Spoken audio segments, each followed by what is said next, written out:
porque depois nós vamos imediatamente à professora Ana Maria.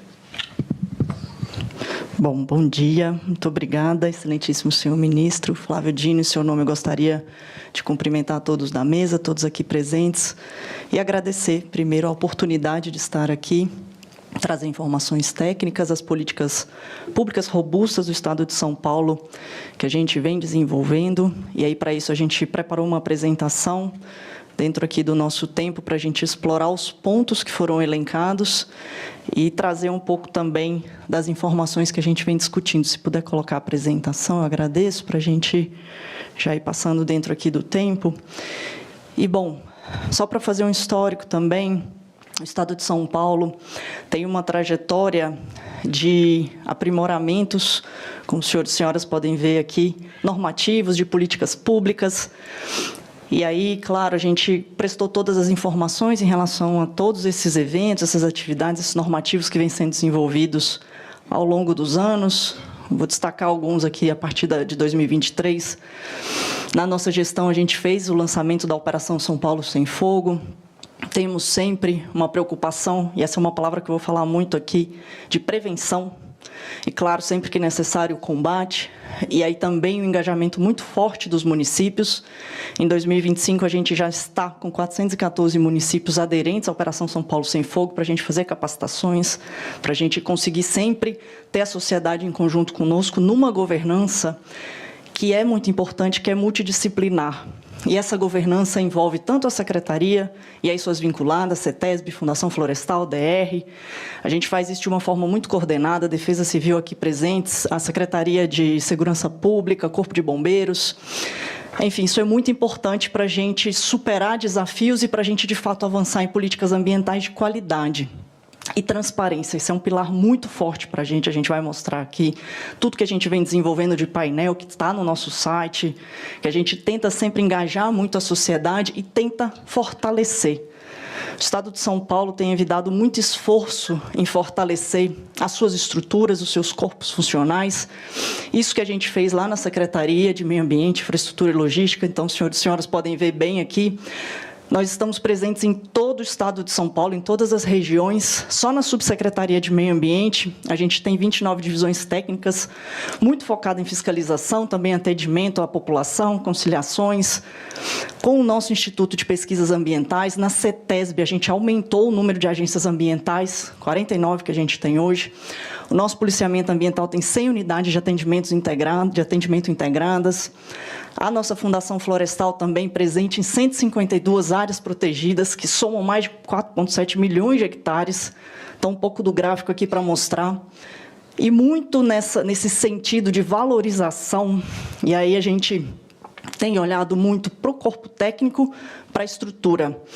A gente tem uma lógica de bonificação de resultados. Abrimos concurso público na CETESB, já conseguimos 224 vagas.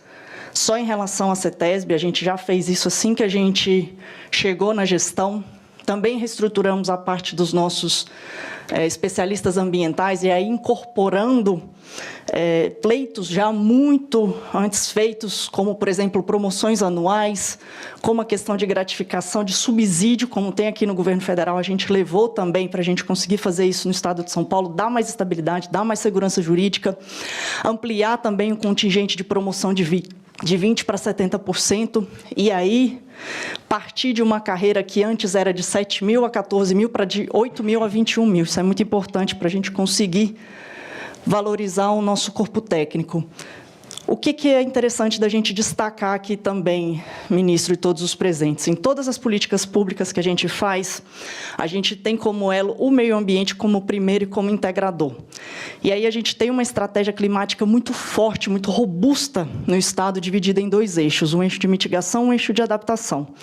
Dentro do eixo de mitigação, a gente tem o nosso plano de ação climática, com horizonte até 2050, dividido em vários eixos, olhando indústria, energia, saneamento básico, logística, transportes, educação ambiental, justiça climática, infraestrutura, e nós lançamos, no Dia Mundial do Meio Ambiente esse ano, o nosso plano de adaptação e resiliência climática, para a gente ter de forma incremental E aí, nesse primeiro ciclo de 3 anos, que a gente colocou 46 ações, 101 subações para fortalecer a justiça climática, para olhar cada vez mais tudo isso aqui que a gente vem desenvolvendo, com o financiamento climático, o Finaclima, um mecanismo inovador que a gente criou, que a gente está cada vez mais tentando dar escala, tentando atingir cada vez mais as pessoas, e isso dá um impacto positivo também, de uma forma geral, tanto na qualidade de vida, no nosso meio ambiente, que, de novo, vem como primeiro, como um elo integrador. E aí a gente tem uma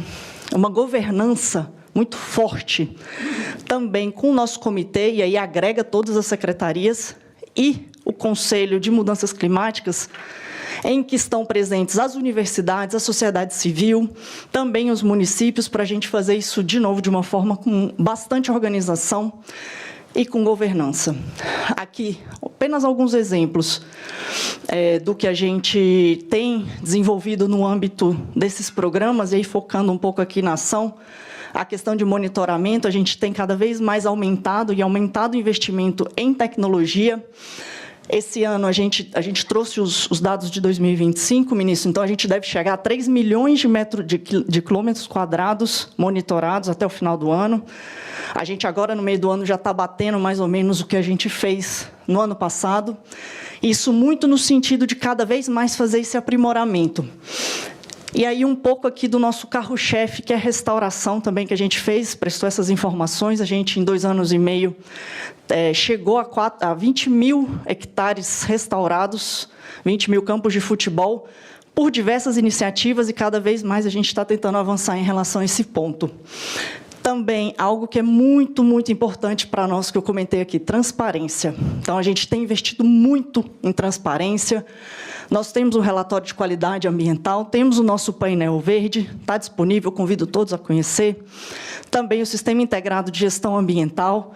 Isso está tudo no nosso site, isso a gente presta contas mensal também no nosso Conselho Estadual de Meio Ambiente, CONSEMA, também transmitido ao vivo, canal do YouTube. Isso é algo que a gente tem muito como prioridade no governo do Estado de São Paulo. Aqui a gente tem dado muito esforço, primeiro, para poder aumentar o número de pesquisas, isso a gente aumentou em 12%, e para trazer as pesquisas dentro das nossas políticas públicas.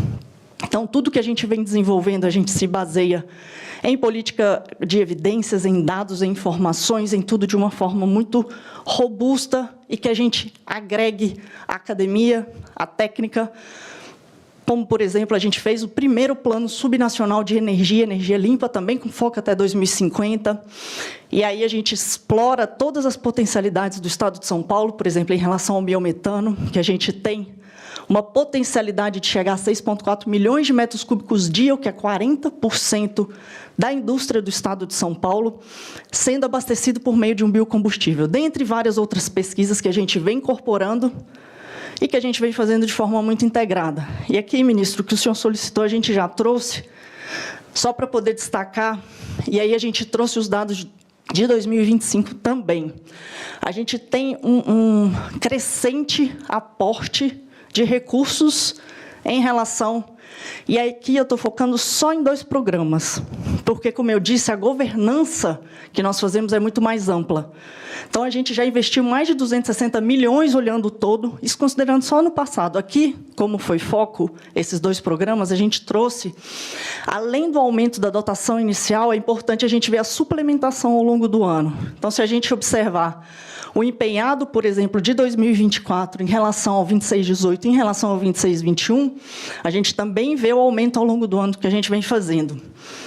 Da mesma forma, a questão de execução, também execuções altas, e em relação a esse ano, execuções condizentes com o ano que a gente pegou aqui julho e agosto, para a gente trazer e compartilhar essas informações aqui com os senhores também. Lembrando que isso daqui é uma parte, porque toda a nossa governança nos permite fazer muito investimento nessa área aqui que a gente está falando. Então, só para trazer aqui para os senhores e senhoras também um pouquinho.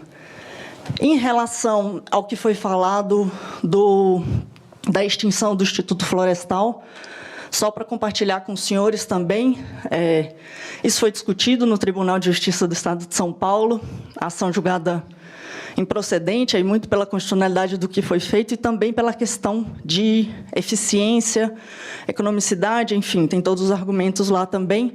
A gente prestou essas informações, só trazendo aqui também um pouco para compartilhar. E aí, entrando na questão de suficiência, efetividade e transparência. O que é importante a gente comentar, ministro? A gente, todos os dias do ano, a gente está imbuído em fazer as ações necessárias para a prevenção, principalmente, e sempre que necessário para o combate.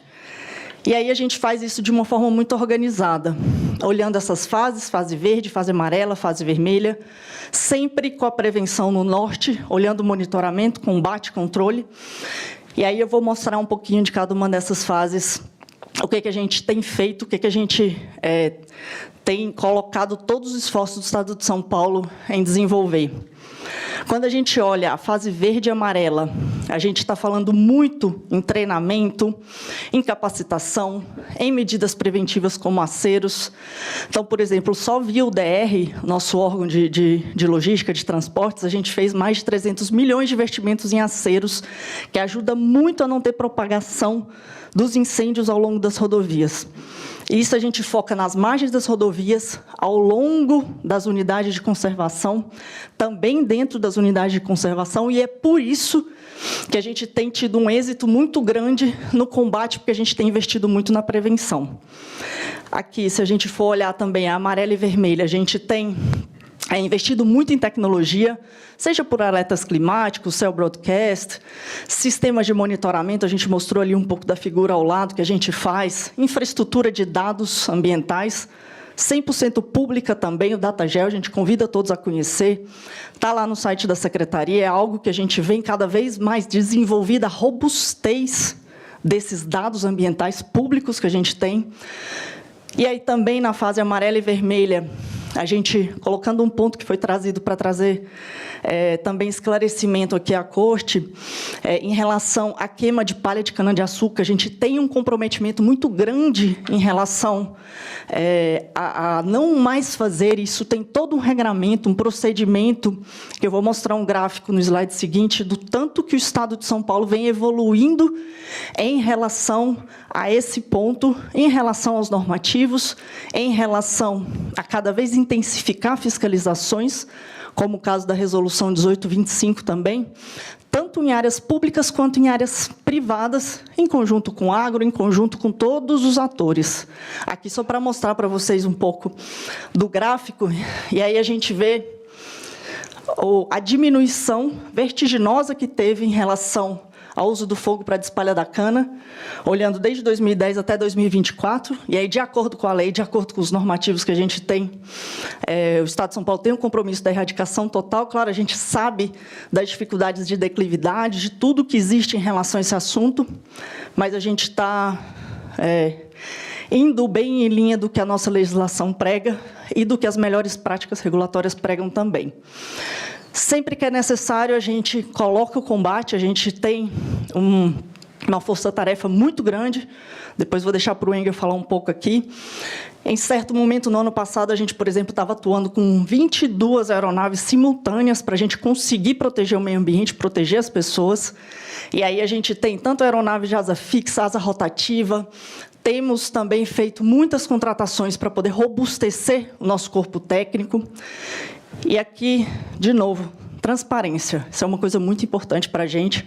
Deixamos o QR Code para todos que quiserem consultar. A gente convida todos a entrar. Além do painel verde, além de todo o site, tudo que a gente tem de informação pública, a gente criou um site específico para a Operação São Paulo Sem Fogo, com painéis geoestatísticos. Aí a gente tem lá todas as informações de auto de infração, comparativos, e aí usando todos os dados oficiais, isso é uma coisa muito importante para a gente, transparente, e de forma com que a gente crie também o engajamento das pessoas em tudo que o Estado de São Paulo tem feito.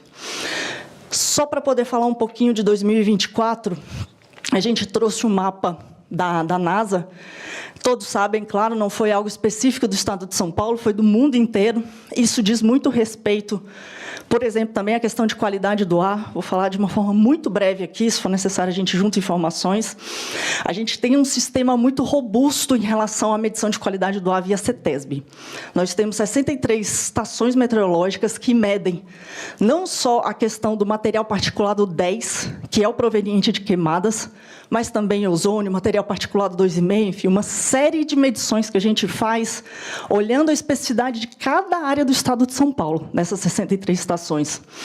E aqui, por que a gente viu a questão da qualidade do ar? Muito também em virtude das queimadas do material particulado 10, que veio tanto do Estado de São Paulo, quanto do Brasil, quanto do mundo.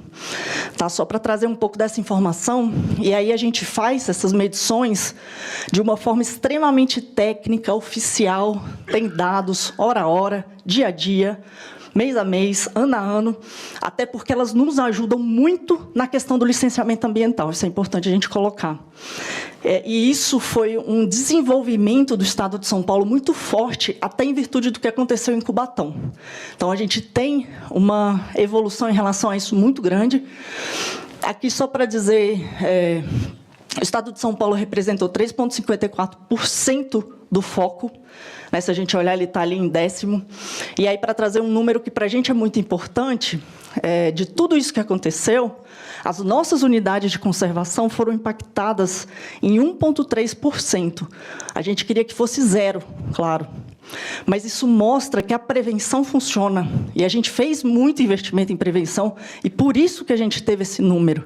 E, claro, a gente tem cada vez mais avançado, quer cada vez mais melhorar, mas eu não tenho dúvida da suficiência, da efetividade, da transparência de tudo que foi feito. Só para trazer alguns números, e aí, Engel, vou te deixar com uns 2 minutinhos. 3.200 quilômetros de acero, mais de 6.000 pessoas que a gente fez treinamento de brigadista, 300 milhões eu já comentei em relação ao DR.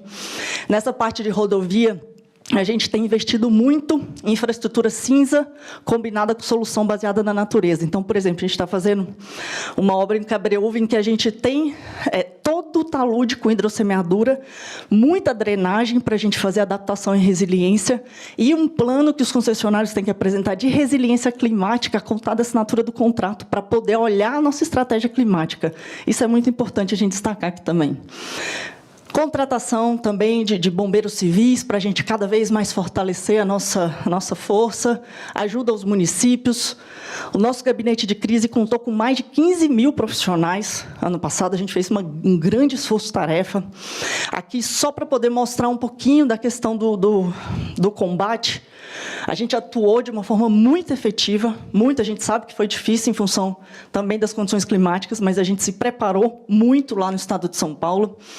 Também na parte de fiscalização, ministra, a gente trouxe aqui os dados. A gente tem, além do nosso efetivo, das nossas 29 divisões no Estado inteiro, a maior força de policiamento ambiental em prol da natureza da América Latina. Isso é muito importante a gente destacar, porque cada vez mais a gente também tem equiparado, colocado equipamentos, investimentos e comunicação e conscientização das pessoas. Então, a gente faz muita prevenção, traz muito engajamento da sociedade. E, Engel, em 1 minuto e 30... O seu 1 minuto e 44 estão garantidos, mas eu quero fazer 2 perguntas à secretária. Por favor, ministra. Mas estão assegurados, não se preocupe. A senhora menciona, secretária, que houve ou está havendo concurso público na CETESB, 224 vagas. Elas foram providas já ou está em curso? 100% providas. Assim que a gente chegou, a gente começou a fazer o concurso, e tem todos os trâmites, claro. Aí a gente fez 2023, abrimos, e ano passado a gente conseguiu prover todas. Inclusive, agora a gente está até vendo questão de cadastro reserva para trazer mais 60. Ok. O que aconteceu com os órgãos extintos que a deputada Luciene mencionou? Os servidores, eles foram redistribuídos, continuam na área ambiental, foram para outras áreas? Sim, eles estão lá, é o Instituto de Pesquisas Ambientais, que aí está conosco na nossa estrutura, e eles têm um papel muito relevante, ministro. Toda essa política pública baseada em evidências, a política de energia, de logística e investimentos, a parte de saneamento, de recursos hídricos, aquíferos, por exemplo, a gente está estudando as 3.074 autobacias do estado de São Paulo para ver os extremos, para ver tanto a parte de chuva quanto a parte de enchente. E aí a gente tem um conhecimento, por exemplo, dentro do nosso Instituto de Pesquisas Ambientais, muito grande em aquíferos. Então, o que a gente está fazendo? A gente está agregando, a gente está colocando todo mundo de uma forma articulada para a gente conseguir ter a pesquisa também dentro das nossas políticas públicas. Isso é muito importante. E a gente tem um privilégio no estado de São Paulo também de contar com muitas universidades boas. A USP ajudou a gente a fazer o plano de energia, a Unicamp vem ajudando a gente a fazer o Centro de Iluminação Pública para auxílio aos municípios. A gente está fazendo um piloto em Miracatu agora para ganhar mais eficiência operacional e ter mais resiliência climática. A Unesp tem nos ajudado no resgate de fauna silvestre, lá em Botucatu. Então, a gente tem e com educação ambiental em relação a resíduos sólidos também. Nós começamos uma capacitação agora com 350 municípios, junto com a FIA, com a USP, para coleta seletiva para resíduos sólidos, que é um eixo muito forte também da nossa estratégia climática, em virtude de toda a produção de lixo que a gente tem no estado de São Paulo, 44 mil toneladas por dia, e que a gente está agregando os municípios para, de fato, ter uma economia circular de verdade. Enfim, só trazendo um pouquinho aqui. Eu queria perguntar para a senhora, então, objetivamente, houve perda de recursos humanos na área ambiental? Não, pelo contrário, que a gente tem sempre olhado é como eu valorizo. Então, como eu valorizo, seja do aspecto de estrutura, seja também com novos concursos, com fortalecimento das instituições. Então, fortalecimento institucional é muito bom. Os recursos humanos continuam afetados à área ambiental. No Instituto de Pesquisas Ambientais. Compreendo. Objetivamente, em relação a esse ponto, tá? Me perdoe, porque eu fico falando aqui do todo, é só para... Eu compreendo, secretária. E claro que haverá depois espaço para manifestação eu digo nos autos, né? Claro. À luz das apresentações. E a última pergunta para a senhora, se a senhora puder localizar a tela sobre os dados orçamentários que a senhora apresentou. Aqui, isso. Esse, né? Apenas para colocar a senhora que, em relação a tanto o programa 2618 quanto o programa 2621, há um número, um percentual de execução, claro, vis-à-vis o empenhado. Mas eu chamo a atenção da senhora, claro que eu compreendo um pouco a dinâmica de execução orçamentária, porque tive a honra de governar um estado, mas se a senhora olhar bem a dotação inicial, no caso do programa 2618, 64 milhões. E nós temos, já decorridos 7 meses e 11 dias, uma execução de 15. Claro que, comparando com o empenhado, a senhora diz 41%, correto. Mas se a senhora comparar com a dotação inicial, há uma tendência, veja, uma tendência, ou um risco, eu diria, de uma execução inferior de 24. A mesma coisa em relação ao programa 2621, porque a senhora tem 50 milhões executado até 11 de agosto, com uma dotação de 120, no caso, unidade de conservação. Como nós já temos aí mais da metade do ano, é um ponto de alerta. Veja, eu não estou afirmando que haverá uma execução menor, porque normalmente a execução se intensifica nos últimos meses do ano, quando o quadro fiscal permite, que eu espero que seja o caso lá da secretaria que a senhora conduz. Mas apenas para apontar esse aspecto, porque me parece central, uma vez que os autores afirmam que há um retrocesso em relação à dotação, e isto é um ponto de atenção, eu diria, para a senhora. Sim, não, e Obrigada, ministro. Só para compartilhar aqui também, até quando a gente foi construir a secretaria para ter uma governança também interna muito bem estabelecida, a gente colocou de áreas transversais a parte de sustentabilidade, que cuida na nossa estratégia climática, uma parte de compliance, de accountability, de integridade, nossa e das vinculadas também, para a gente sempre olhar direitinho, e a parte de planejamento estratégico. E aí a gente faz reuniões mensais, exatamente para a gente ver orçamento executado, empenhado, toda a lógica que o senhor sabe melhor que ninguém, como é no ano civil. E aí, a gente tem feito esse acompanhamento que a gente espera que seja do mesmo nível de 2024. E aí, por quê? Porque a gente também tem obras que a gente tem a contratação, a gente tem tudo previsto, tá? E que aí esses primeiros meses, elas estavam acontecendo, o processo licitatório, o empenho, para daí agora a gente chegar na execução que vai bater ali os 98, junto com os contratos administrativos contínuos, que aí é uma coisa que a gente tem mês a mês a previsibilidade e que aí a gente consegue até ali enxergar nos 41% também dentro.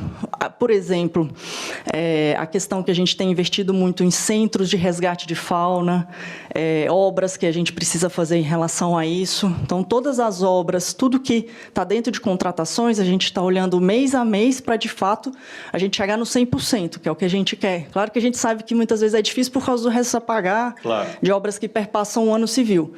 Mas, se o senhor quiser me convidar também, fim do ano, eu venho aqui para poder mostrar para o senhor. Já está convidado. E aí, na parte da Fundação Florestal, da mesma forma, tá? Então, tem obras que... Secretário, eu lembro sempre que eu exerci cargos com mandato de 4 anos. A vantagem aqui é que é vitalício, então nós temos muitos anos para nos encontrar e continuar dialogando sobre esses dados. Eu agradeço a senhora secretária e o secretário, veja que o tempo foi congelado. Eu sei que tem seu tempo garantido. Eu, inclusive, em homenagem... O senhor é de qual corporação, coronel? Eu sou da Polícia Militar. Da Polícia Militar, em homenagem à Polícia Militar, eu vou arredondar de 1,40 para 2 minutos. Olha aí. Vendo? O senhor não pode reclamar. Obrigado, secretário. Muito obrigada, ministro. Sempre à disposição, tá? Obrigado. Não precisa da apresentação, não. Bom, obrigado, ministro. Bom dia a todos. Eu me alegro muito, ministro, da gente estar realmente reunido para debater um tema tão importante para nós, e é um tema importante, não um tema importante de governo, mas como pessoa, porque eu trabalho já há muitos anos, 37 anos de trabalho, desses 37, mais de 27 trabalhando em emergência no Corpo de Bombeiros, né? Eu sou oriundo do Corpo de Bombeiros e da Defesa Civil, então o meu compromisso é com a proteção da vida. E eu queria rapidamente, ministro, só explicar alguns dados importantes, né? O ano passado a gente tem que ter um entendimento que realmente a mudança climática, os eventos extremos bateram nossa porta, e o ano passado não foi diferente. O estado de São Paulo teve quase 600% do número de focos, de aumento do número de focos de incêndio com relação ao período anterior. Só que a gente se preparou, como a deputada Luciane falou, realmente o estado de São Paulo tem um potencial maior que os outros estados de combate. E eu vejo isso porque eu sou presidente do Conselho de Defesa Civil de outros estados, então eu conheço os outros estados e acompanho os nossos colegas também no combate a incêndio. Por exemplo, o colega do IBAMA citou 11 helicópteros que tem no IBAMA. Só no estado de São Paulo nós temos 29 helicópteros. No dia 23 de setembro, ministro, a gente empregou, ao mesmo tempo, 22 helicópteros. A gente estressou o sistema de combate a incêndio no estado. E o meu recurso, e eu vou falar para o senhor rapidamente também, só aumentou. Eu tive, dos últimos 3 anos, principalmente só na minha Secretaria de Combate a Incêndio, o recurso que eu tive só aumentou. A gente chegou a um ponto, ano passado, ministro, que a gente não tinha mais como locar a aeronave, porque o IBAMA, as empresas que trabalham com locação de aeronave, locações que, na verdade, são aeronaves agrícolas que combatem incêndio, o IBAMA locava, outros estados locavam também, o estado de São Paulo também não tinha mais recurso. E a gente tem no nosso país apenas uma aeronave, que é o KC-390, que é uma aeronave da Força Aérea, que 12 mil litros de água ele carrega, atendendo o Amazonas, atendendo o Mato Grosso né? E a gente também atendeu no dia 23 de setembro São Paulo, numa janela que ele teve.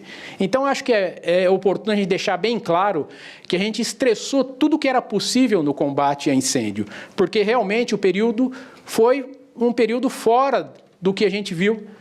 Para o senhor ter uma ideia, dos 7.800 focos que nós tivemos na Operação Estiagem, que a nossa Operação Estiagem começa em junho e vai até outubro, nós tivemos 7.800 focos. Então, o estado de São Paulo, dentro do ranking dos 27 estados, ocupou o 10º lugar.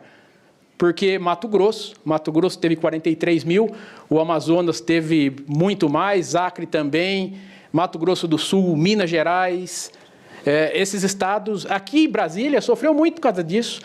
O ano passado teve um período aqui em Brasília que toda a fumaça do Mato Grosso, com o corredor de umidade da Amazônia, veio tudo para cá, fumaça, fuligem, acho que o senhor lembra disso, o pessoal que mora aqui sabe disso, né? E nós tivemos no estado de São Paulo, do dia 18 de agosto ao dia 25, então em 6 dias, nós tivemos mais de 1/3 desses focos de incêndio. Eu tive quase 3 mil focos de incêndio dos 7 mil. Então, e o que foi que deu causa a isso? Foi o vento, ministro. Agora, é inegável, ministro, que a gente realmente tem que melhorar. Eu digo assim, não melhorar o estado de São Paulo. O estado de São Paulo, os outros estados também, o Brasil tem que melhorar para a gente tornar o nosso estado mais resiliente, nosso país mais resiliente do combate a incêndio. A gente, como um país tropical, a gente muitas vezes não se preocupava tanto com isso, mas a mudança climática, os eventos extremos agora, os pesquisadores sabem disso, bateu na nossa porta e a gente tem que realmente evoluir e se fortalecer nisso. Para encerrar, ministro, para o senhor ter uma ideia, em 2023, só de combate a incêndio, eu tive 17 milhões só para combate a incêndio.